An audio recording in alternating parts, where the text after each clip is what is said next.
President Donald Trump, still not used to saying that. Last night, he flew 8,000 miles for his first state visit to India.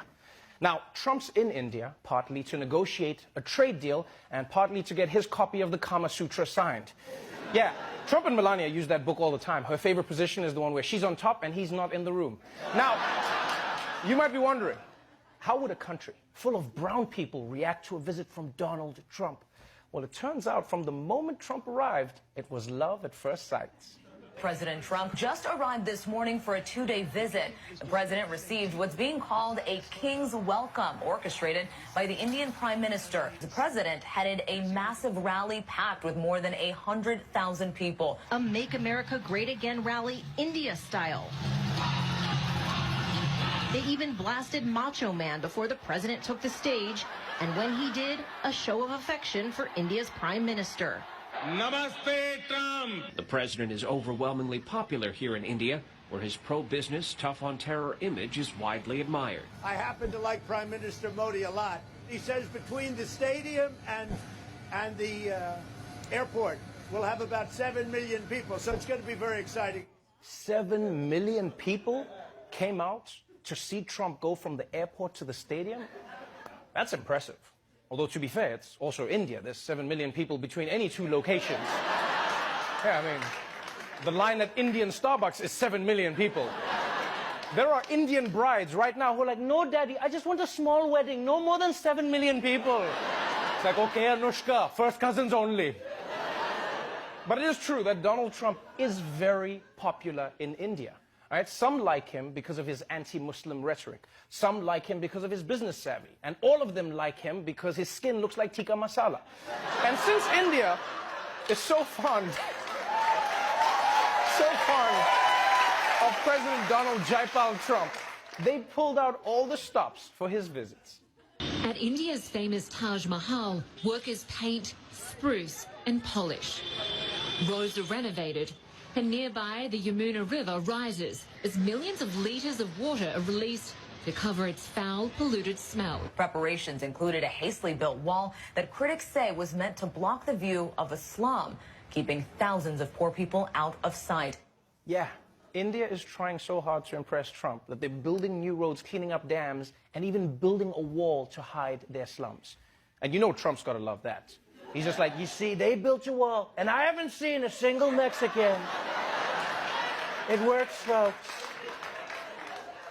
Now, India cleaning its rivers and streets for Trump might seem extreme, but if you think about it, this is basically what guys do whenever a girl says she's coming over, right? Yeah, you make the bed, pick up your clothes, hide all your junk in the closet, then she calls and says she can't make it, and you're like, damn it, so I flushed the toilet for nothing? So clearly, India is trying to give Trump a memorable experience. There was, however, one tiny culture clash that Trump had to deal with. Donald Trump is in India this morning, but he could be forced to go without his favourite meals of burgers and steaks. India's Prime Minister, Narendra Modi, a devout vegetarian, plans not to serve any meat to the president during his visit. One person who's familiar with President Trump's eating habits has told the media they're worried about how he'll cope with the lack of meat, saying, I have never seen him eat a vegetable. I honestly don't know what's stranger. The fact that Trump might eat vegetables, or that people are actually worried about how it will go. Because you realize the news wasn't even snarky about it. They weren't like, ha, the president has to eat vegetables. They were like, yo, if Donald Trump eats broccoli, he could die. So this is going to be hard on Trump. And you know what I was thinking is what's worse for him is that cows are so sacred in India that they're allowed to just wander around in the city. So can you imagine how hard that's going to be for him? He hasn't eaten beef for 2 days, and then he's just going to start seeing cows in the streets, and he's going to be like, oh my God, I'm hallucinating. All the cows I've eaten have come back to haunt me. I'm sorry, cows. I'm so sorry. So sorry.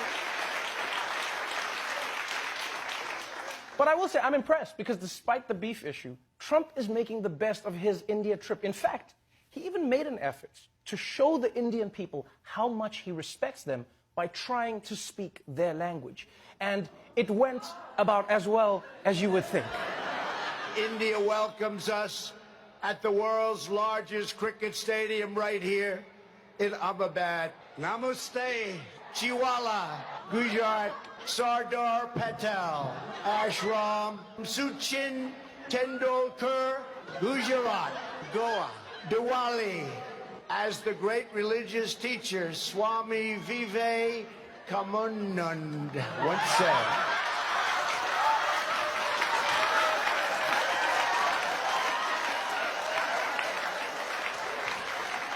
Oh, man. Oh, even if that pronunciation was right, that facial expression was so wrong. That looked like the most exercise he's gotten in decades. It's like, come on. All right, that's my steps for the day. I'm done. Oh, man. Now, this was really interesting. After Trump butchered half the Hindi dictionary, Indian Twitter lost their minds, right? People were coming on like, dude, it's not namaste, it's namaste. Who messes up namaste? It says namaste. But to those Indians, I say, please, don't be mad, right? Trump may not be able to pronounce Hindi words, but he can't pronounce English words either, so he's an equal opportunity offender. And besides, think about it. It would have been way scarier if Trump had come out all fluent in Hindi. Can you imagine if he just came out and he's like, "Kaise tumhare dil, main tumse pyar, aapka baal bahut sundar hai, kuch hote aaye, bigly." It would have been weird. So, that was day one of President Trump's trip to India. And you know what? I'm proud of the president. I'm really proud of him for teaching us a valuable lesson. And that is no matter how old you are, you can still go to new places, make new friends, and have new mind-blowing experiences like eating a carrot for the first time. And to that I say, namaste.